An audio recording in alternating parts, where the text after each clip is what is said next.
Hey guys, thank you for tuning back in, searching for scary.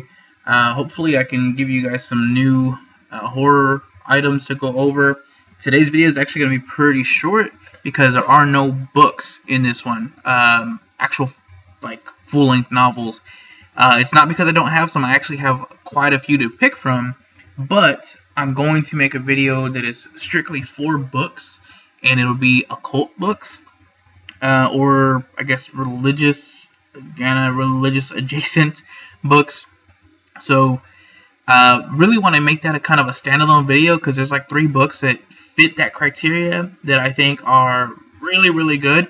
They're not horror necessarily because they are supposedly non-fiction books. So I'll let you make the decision on that. I take it for their word that this is non-fiction, and it's pretty scary stuff. Like, it's pretty terrifying what they're saying in these books. Anyways, just know that's another video coming up, and so I'm going to keep the books for a separate standalone video. Today it's going to be comics and a movie recommendation, as always. Hopefully you guys have something to watch this weekend if you're trying to get scared. So let's get started. As far as comics are concerned, Stray Dogs is my recommendation. If you have not heard of this comic or the series yet, you are missing out. This thing is amazing, and you can tell just from the covers, and that's the first 3, that they are very much horror inspired comics. And they actually, so these are what's called variants. So these are not the main covers. The main cover A is just really like a picture of the dogs, and that's fine. You can go get those. The reason I'm showing these is 1, because they're collectible. 2, because it seems that they are going to be going up in value. 3, because if you love horror, just having this artwork, having these like movie posters around. I know a lot of people think of books or comic books, and it's kind of just like, hey, we'll put them in the shelf, and they're just going to sit there until I want to read it again or whatever. These can actually be used as like decor for a room. So if you have like a movie room, if you just maybe have like a horror room or a little spot that you kind of dedicate to any sort of like pictures or something, maybe you want to fill it like in a living room, these actually make really nice wall pieces.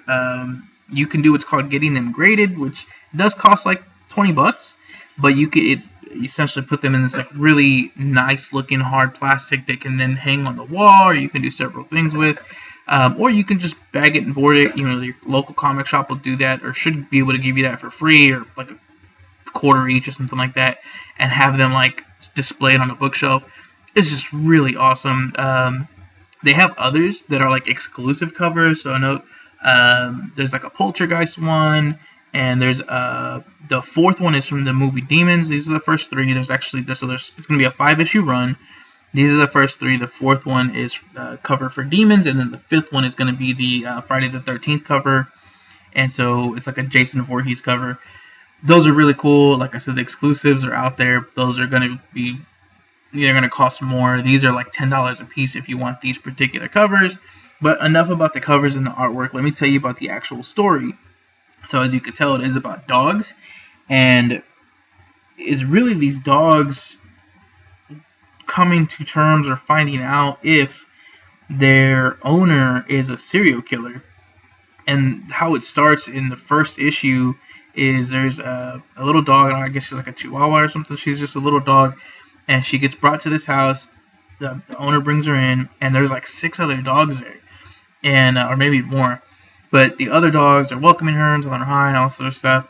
And she's just kind of scared. She's new. She doesn't know, obviously, the other dogs. And she's not really sure what's going on. She doesn't really remember where she came from. And then she comes across something that kind of sparks a memory and reminds her of her previous owner. And she then recalls, hey, this person took me from my previous owner, and I think he hurt her. I can't remember. I'm a dog, basically. So she is trying to tell the other dogs, like, hey, I think there's something going on here. I don't really trust the guy who brought me here.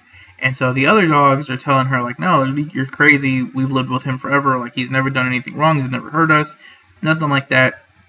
And that's just kind of the starting point. It does get creepier, and I know it's kind of hard to imagine, like, well, how do you make this scary from a dog's point of view? Because it is written from the dog's point of view. Trust me, it gets there. And you start feeling for these dogs, like, oh my god, are you gonna be safe? What's going on? And it's really great that it's written from the point of view of the dogs, because you really don't get to see too much of, like, the humans, and even the guy who's, like, painted as a serial killer. If he is one, you don't get to see what he's doing, or, like, where he's doing it, or when, or kind of anything like that. And the dogs are just very, like, confused. They kind of start taking everything as, like, a clue, the way that they want it to. So some dogs want to think that he's a good owner. The others are, like, all gung-ho and saying that he is a murderer or he's some sort of serial killer. It's really, really good. The artwork is just, I know I talked about the covers a lot, but the interior artwork, it is drawn and colored like a Disney movie.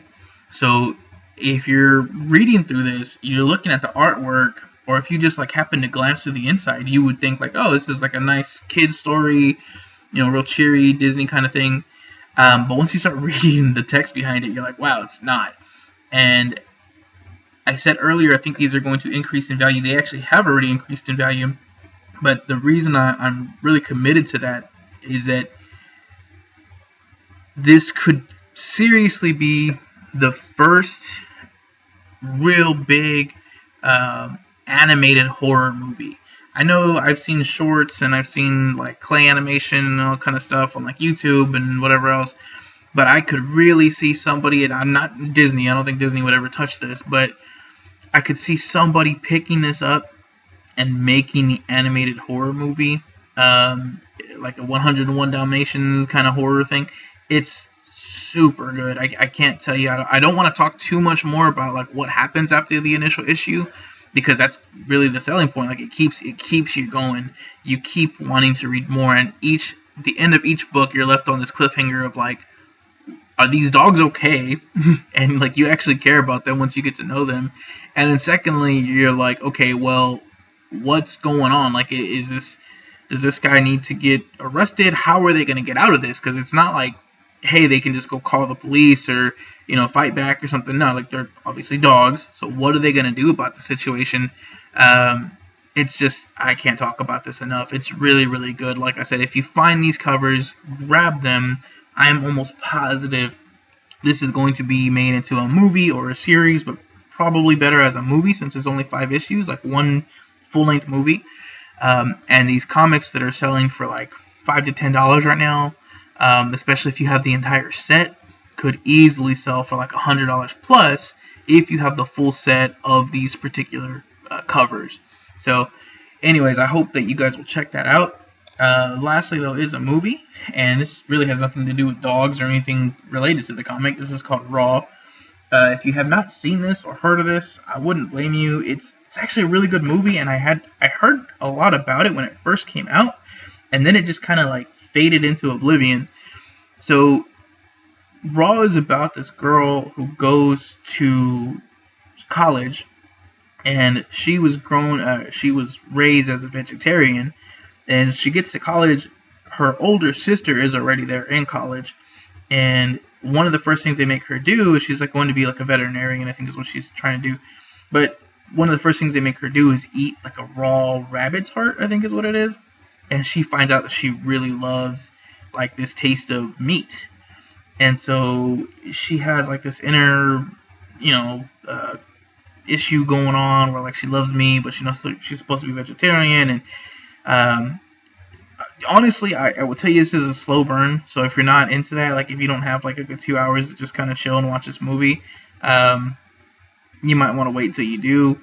But, and I'll be the first to admit, anytime I hear the word slow burn, to me that means I'm going to spend 2 hours for, essentially hoping that the last 10 minutes of this movie is really, really good. And it fits the criteria for this. So I think to me, it's just you have to have the right expectations going into this movie. It's not like a bloody, gory, slash and burn kind of movie. The first hour is a lot of like setup and tone and just kind of like character development, and you're finding out about her sister, her family, and kind of why this is such a big deal for her. And then as you continues going further, I would say about like the halfway point, about the 1 hour into the movie, it starts getting kind of creepy. Not really scary necessarily, but just kind of like the creep factor gets turned up, and some really weird things start going on as far as like what she's doing, what she's like into, what she wants to eat, and kind of just like her coming to terms with like who she wants to be. And then from there, like the last half of the movie, I don't want to say it's faster paced, but it's definitely more intriguing, and there's more of like, oh, like okay, this is I get the horror part to this now. And then again, like I said before, with these slow burn movies, the last like 10 minutes of the movie, maybe even a little bit longer than that, but the last like 10-15 minutes of the movie are like, wow, okay, this is great. This was totally worth it. There is a twist at the end that I think, going back and watching it again, I would kind of pick up on it. But if this is your first time into it, the twist at the end, you're going to be like, oh, wow, okay, that was good. And then it kind of shows you some, I don't want to give it away, but it shows some ways that she is kind of learning to cope with this newfound like addiction she has. So it's really good. Again, I'm not the biggest like slow burn fan. I hate watching like 2-hour movies just for like some twist at the end. I'm like, okay, just let me fast forward and just tell me the twist. Especially if there's not a lot of action like in between. I'm not into that. I'm sorry. I know there's a lot of people who are like, oh, it's so good and the tension was so built up and blah blah blah. And to me, and I don't know. I can watch them, but it's like a very passive watch for me, because I'm like, I'm not missing anything. I'll come back and I'll see the end, and that's really what I want to get. This one though, if you are a passive watcher, it's fine. You don't need to watch this one like super intently with like nobody talking or anything. You'll get it. It's also in a foreign language, so you have to read it. So if you want to just kind of watch along, if you want to have it playing in the background, like you'll get what's going on. It's not a big deal. I would say if you really want to just skip past like the first hour, watch the first like 10 minutes just to get who she is and where she's at and what she's doing, and the kind of whole like build up that she was a vegetarian thing. And then you can fast forward to like the first hour. And that's, so like I said, you don't have to do that if you're just like impatient or you just don't have a lot of time. I would say do that. You're not going to miss much. But it is a really, really good movie. The end does really sell it.